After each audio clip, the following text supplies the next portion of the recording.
Eu quero continuar a mensagem dessa semana, dessa campanha. O tema é mais que servos, amigos. E a cada 3 dias nós estamos trabalhando uma temática. Esses primeiros 3 dias nós estamos falando sobre amigo da igreja. Ontem nós falamos eu amo, eu cuido. Hoje nós vamos continuar falando sobre eu amo, eu me envolvo. E eu quero chamar a sua atenção para alguns textos. Durante esses dias que eu estarei pregando, eu preparei mensagens estudadas, explanadas, porque eu quero que você veja o que a Bíblia diz, porque é a única palavra que é digna de confiança. E quando eu olho para a Bíblia, ela me mostra um Deus grande como esse que nós acabamos de cantar, um Deus invisível, mas real, um Deus verdadeiro, um Deus poderoso, um Deus soberano. Eu creio nesse Deus, um Deus que no hebraico era chamado de El Shaddai, o Todo-Poderoso. Mas mesmo sendo Ele todo-poderoso, Criador dos céus e da terra, Ele decide, por uma decisão pessoal, por uma atitude própria, compartilhar conosco algumas coisas. Quando você lê Gênesis, você começa a ver Deus iniciando no capítulo 1, no versículo 1, fazendo o quê? E no princípio, criou Deus, eu quero que você me acompanhe na sua Bíblia, criou Deus, céus e terra. Ele está criando, e Ele cria pela palavra do seu poder. O autor de Hebreus escreve dizendo que Deus trouxe à existência as coisas que existem pela sua palavra. Ele disse haja luz, houve luz. Ele disse haja céu e houve céu. Haja luminares no céu, que brilhem durante o dia e brilhem durante a noite. Haja plantas, haja espécies. Pela sua palavra ele disse isso. Ele é o Criador. Mas de repente, depois de ter criado tudo, Ele está criando o homem. Cria conforme a sua imagem, dá ao homem autoridade sobre essas coisas, e aí chama o homem para uma conversa. Veja comigo o versículo de número 19, do capítulo 2, Gênesis 2:19 diz assim: havendo, pois, o Senhor Deus formado da terra todos os animais do campo, e todas as aves do céu, o que Ele faz? Trouxe-os ao homem, para ver como este lhe chamaria. E o nome que o homem desse a todos os seres viventes, esse seria o seu nome. Dá para você perceber o que está acontecendo aqui? Ele cria, Ele traz à existência as coisas, e ao invés de terminar a sua obra, ao invés de chegar assim, eu criei, seu nome será assim, Ele chama o homem, que é criatura dele, e diz, vou te confiar, vou dar a você a oportunidade de trabalhar comigo. Você tem liberdade de dar nome aos animais, e o nome que você escolher vai ser dado. E de repente Adão começa a olhar e diz, você vai se chamar boi, você se chamará vaca, você se chamará gato. E o nome que Adão dá, torna-se o nome dos animais. Você sabe o que é isso? Um Deus que está compartilhando sua criação. Ele precisava fazer isso? Claro que não. Ele tem poder. O mais difícil Ele já fez. Ele criou. Então por que Ele não termina? Porque Ele divide com os homens, Ele compartilha com os homens as suas coisas. E é esse princípio que a Bíblia mostra, um Deus criador, que faz questão de partilhar as coisas, de dividir as coisas com as pessoas. E acerca do reino de Deus não tem sido diferente. Ele tem compartilhado esses princípios. Por exemplo, no capítulo 1, que você está aí no livro de Gênesis, ele estabelece o princípio no versículo 28. Qual é o princípio?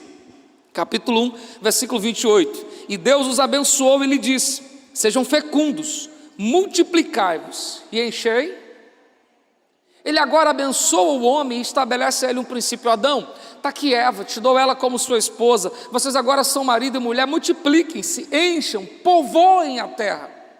Esse mesmo princípio é citado para Noé quando ele desce da arca. Vem para o capítulo 9, no versículo 7, quando Noé desce a arca, a mesma fala que ele disse para Adão está dizendo agora.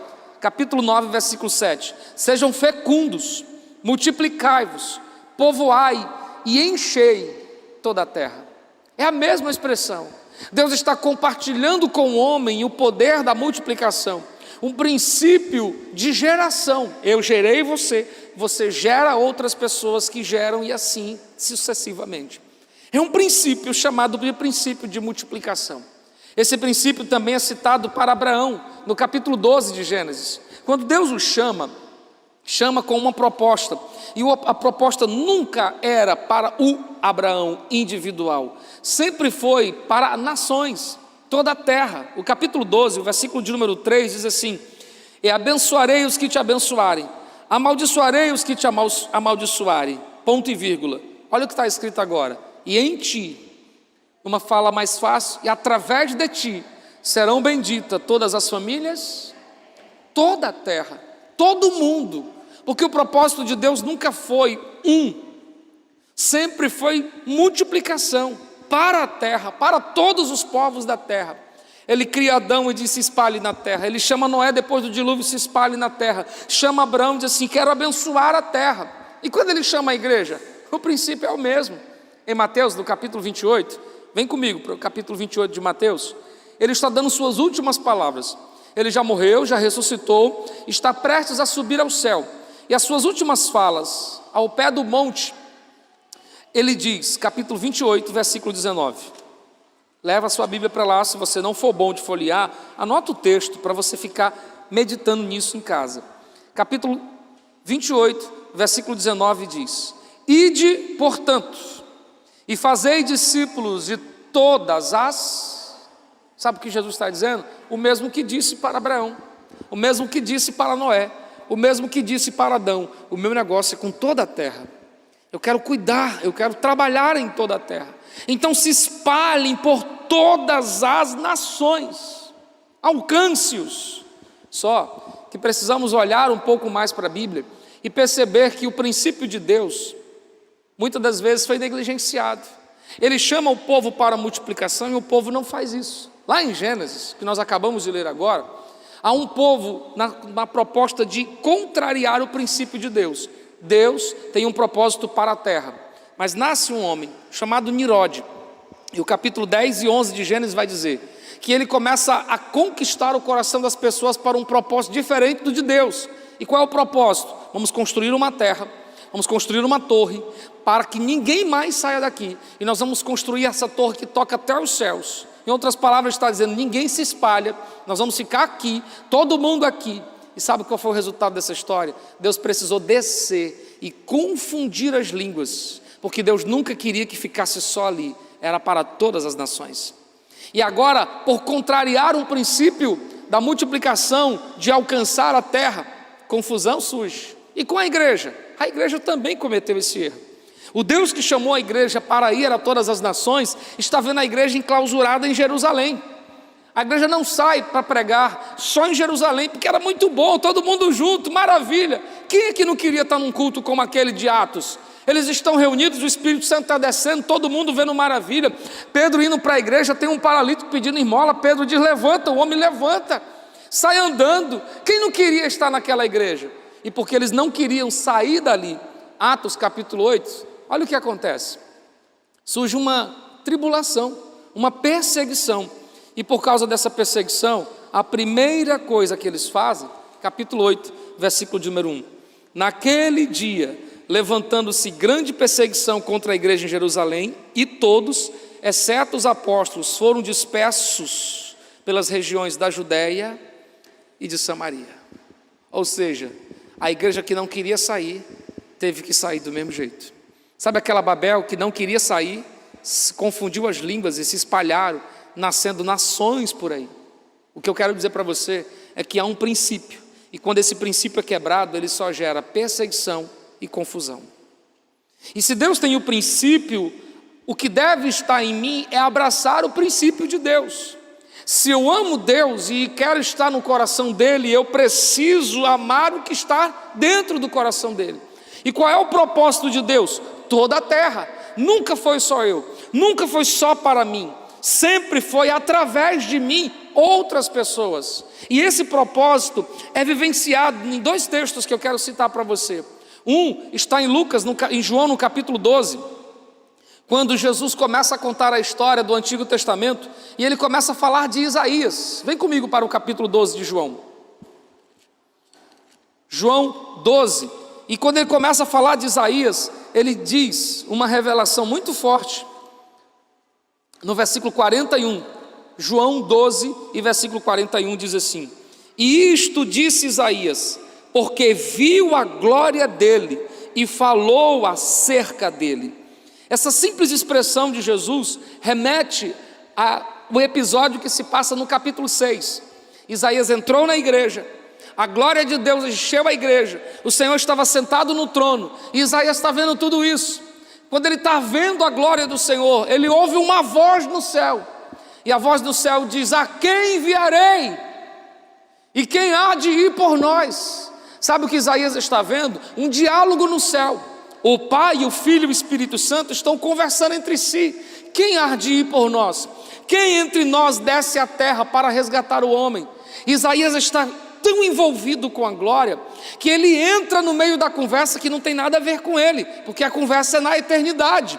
Mas ele está tão feliz pelo que vê, pelo que sente, que ele responde dizendo, Isaías 6,8: Senhor, eis-me aqui, envia-me a mim. Aquilo não era para ele, mas sabe por que ele diz isso? Porque é impossível estar perto do coração e não sentir e não amar o que ele ama. É impossível estar aqui dentro do coração de Deus e não gostar daquilo que Ele gosta.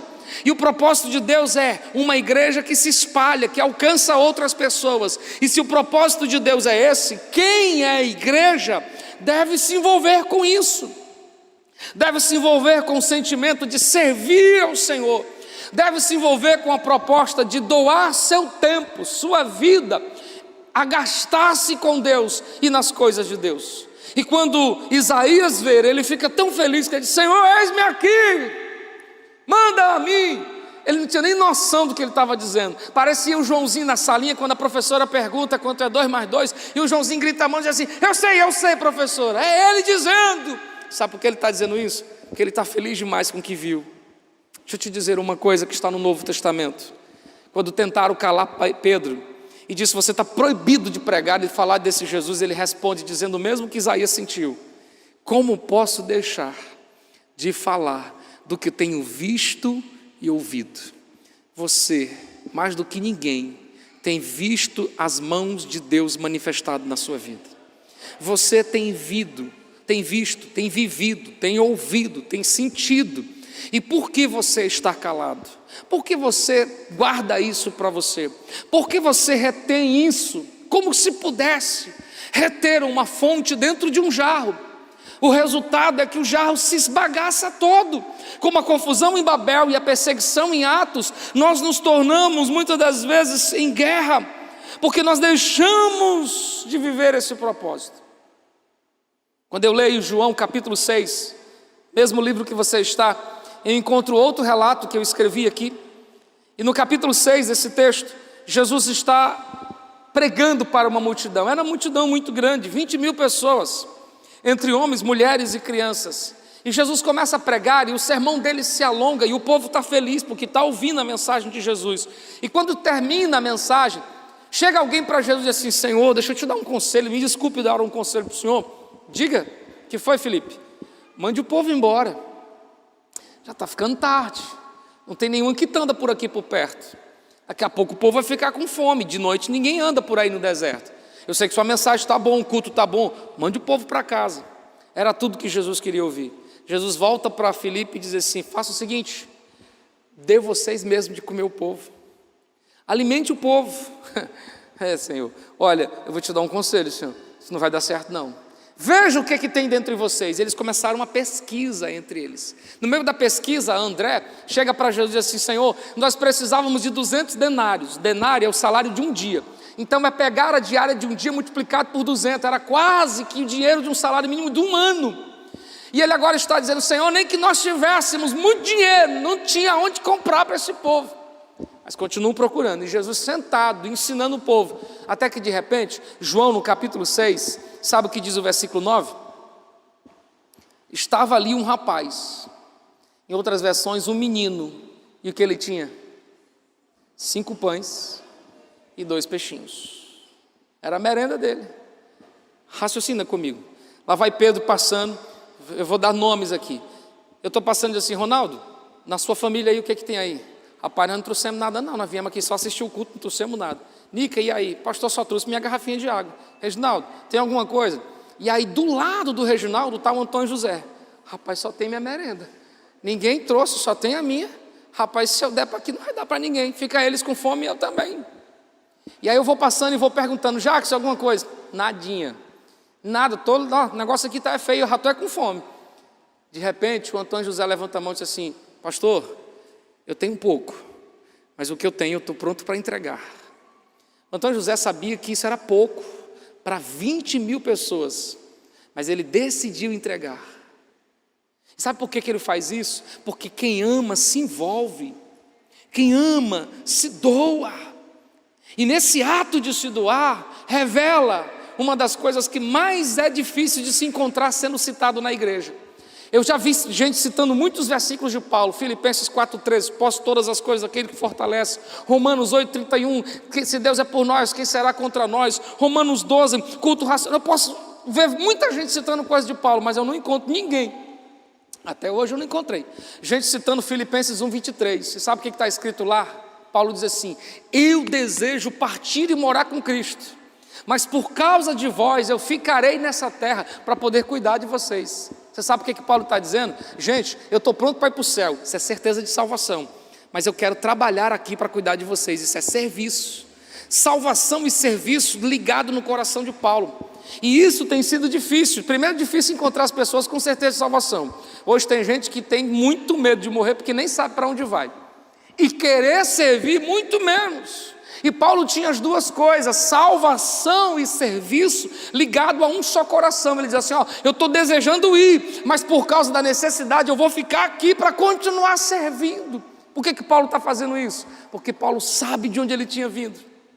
Paulo sabia tudo que ele tinha vivido, tudo que ele tinha visto, e ele queria se gastar.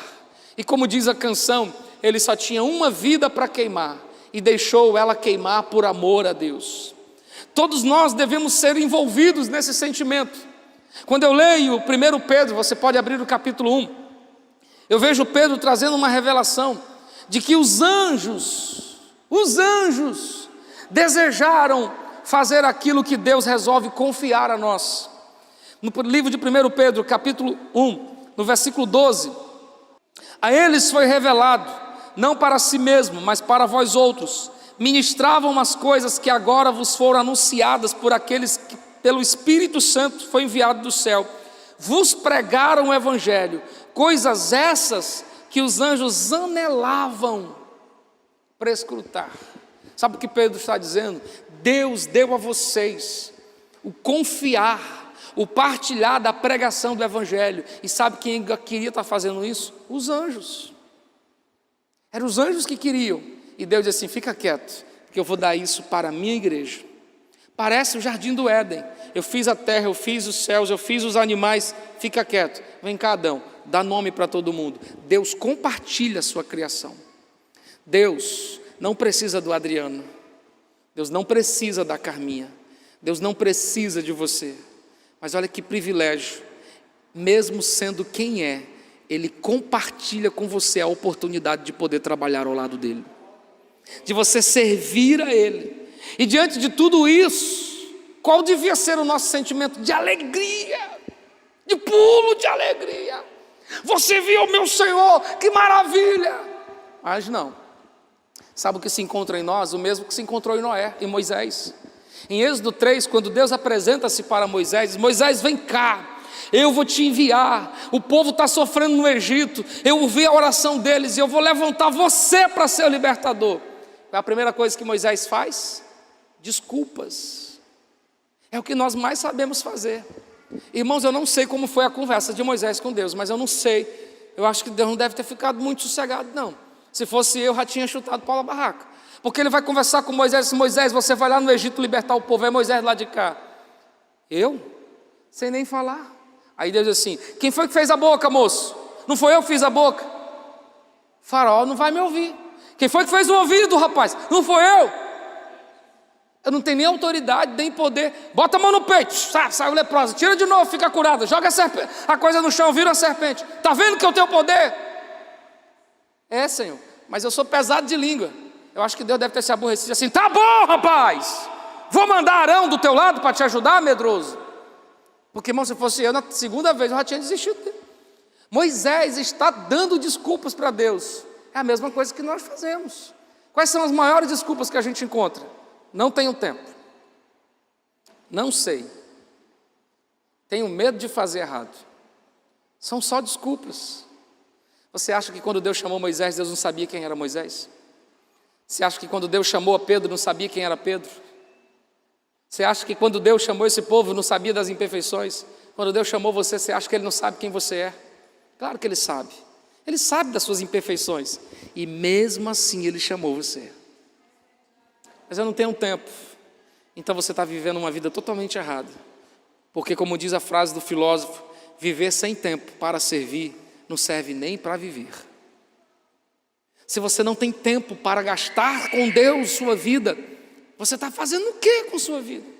Mas eu tenho medo de errar, pastor. É o que se passou em Mateus 25. O moço que ganhou um talento e com medo de perder, enterrou. E aí a desculpa dele foi a melhor. Eu sabia que o senhor era um juiz e tal, com medo de perder, enterrei. Sabe qual foi a resposta de Deus? Servo mau. Você devia ter desenvolvido. Irmãos, ganhar ou perder, e essa foi uma frase que essa semana, conversando com a Carminha, ela me veio ao coração. Derrota ou vitória é consequência, mas avançar ou recuar é escolha. Se eu vou ganhar ou vou perder, se eu vou conseguir ou não vou conseguir, é consequência. Mas ir ou desistir de ir é uma escolha minha. Sabe o que eu escolhi? Eu escolhi avançar. Se vai dar certo ou se não vai, é consequência.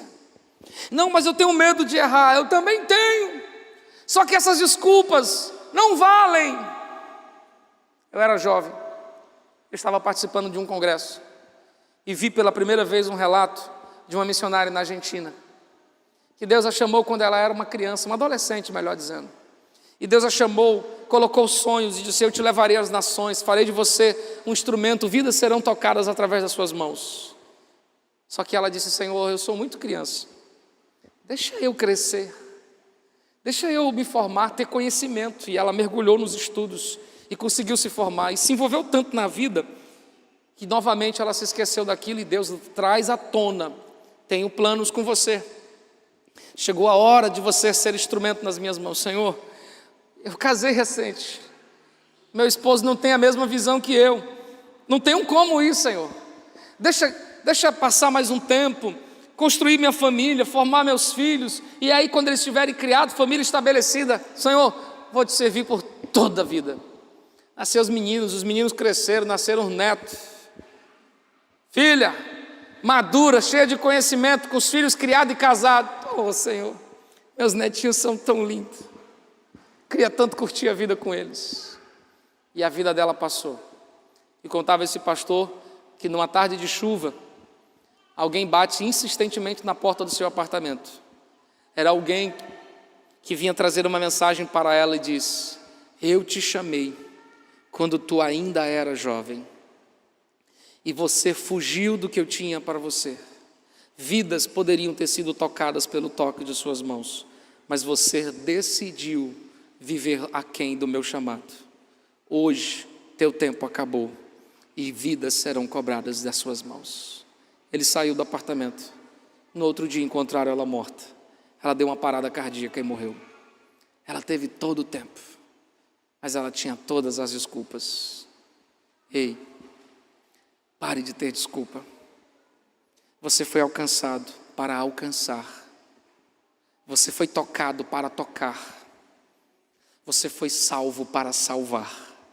A razão de você estar aqui é para que através de ti as nações sejam abençoadas.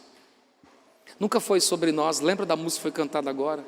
É tudo sobre você, tudo para você.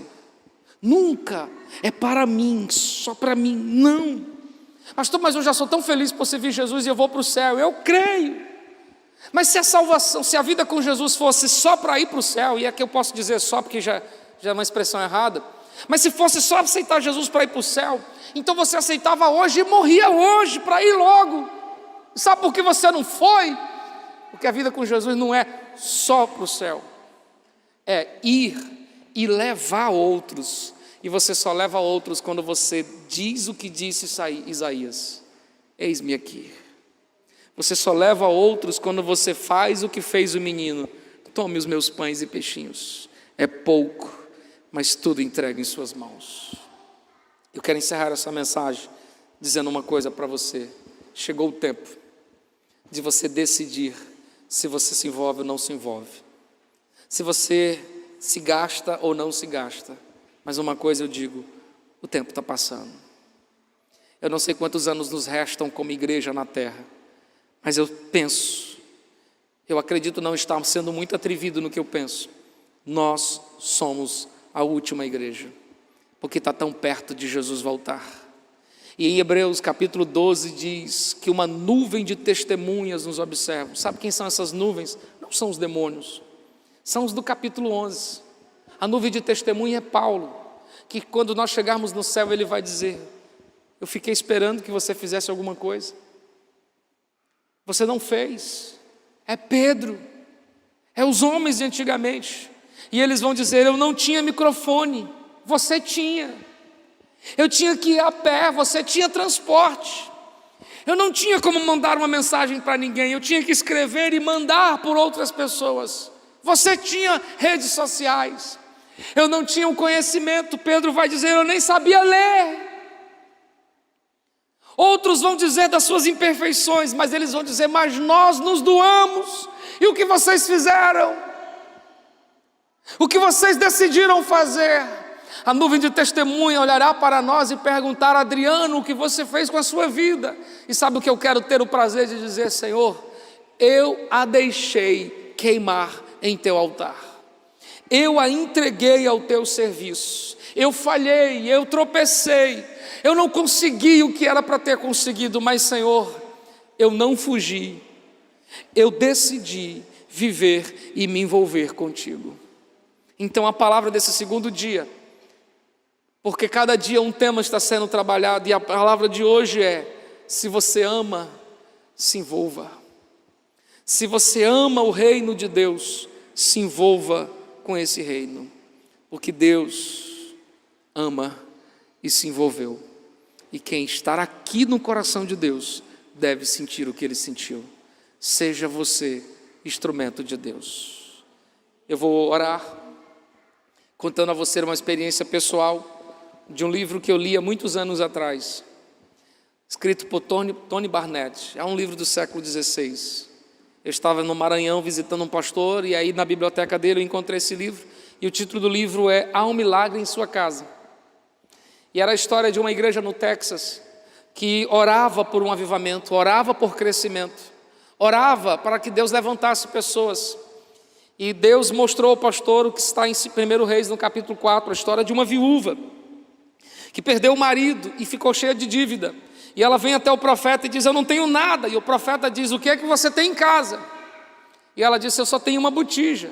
E baseado nesse texto, ele escreve com o título: Há um milagre em sua casa. Era como se Deus estivesse dizendo: o que você precisa para alcançar o Texas, o que você precisa para alcançar essa geração, não vem de fora, já está dentro de casa. Então ele começou a enxergar que as coisas poderiam acontecer com as simples botijas que tinha, ou seja, com as poucas forças. Ele mesmo se levantou e ele parte para um bairro, não me lembro bem se Pielmonte, o nome do bairro, e ele dirige-se para esse bairro, e ele começa a pregar no meio de pessoas que viviam desfavorecidas da sociedade, passavam dificuldades. Ele pregava para esse povo, toda semana ele ia lá. Alguém viu ele pregando e disse: pastor, eu estou vendo que o senhor toda semana vai lá naquela comunidade pregar. Pastor, seria muito bom se nós fizéssemos um louvor para ficar bonito. Você canta, eu canto, você prega. E essa pessoa começa a se envolver com isso. Ele se torna o coordenador do louvor. O outro começa a ver e diz assim: pastor, que legal, seria tão bom se quando terminasse o culto tivesse um sopão, fazer uma sopa. E o pastor disse: então você vai fazer isso. E ele começou a fazer uma sopa, porque o pastor pregava, a irmã cantava, e depois se servia uma sopa. Outro viu o tanto de gente que assistia e disse: pastor, se esse povo tivesse como ir para a igreja, porque moram muito longe, tivesse um carro para levar eles. E o pastor disse: é você que vai cuidar disso. Você vai se tornar o responsável por essas coisas. E ele começou a pegar o povo e levar para a igreja. E quando eles iam para a igreja mais elitizada, via aquelas pessoas humildes entrando, no início ficaram impactadas. Só que essas pessoas que vinham de uma vida tanto difícil, encontraram Jesus, mudaram de mente, mudaram de vida, começaram a viver uma vida diferente. Sabe o que aconteceu? Diz o livro, em 5 anos, a igreja do Texas se tornou uma das maiores igrejas. E não precisou de grandes coisas, só precisou de corações voluntários, de corações servos, de pessoas disponíveis, seja para fazer uma sopa, ou para cantar uma música, para carregar as pessoas, ou para levar uma água. Ei, tem tanta coisa que você pode fazer, e talvez Barroquinha não conheceu Jesus porque falta você tomar uma atitude. Essa cidade pode ser diferente. Sua casa pode ser diferente, nossa nação pode ser diferente, se eu for aquilo que eu estou clamando para ser. Porque quando você ora por uma coisa, talvez você seja a resposta desta coisa. Guarde isso no seu coração hoje, porque se eu amo, eu me envolvo.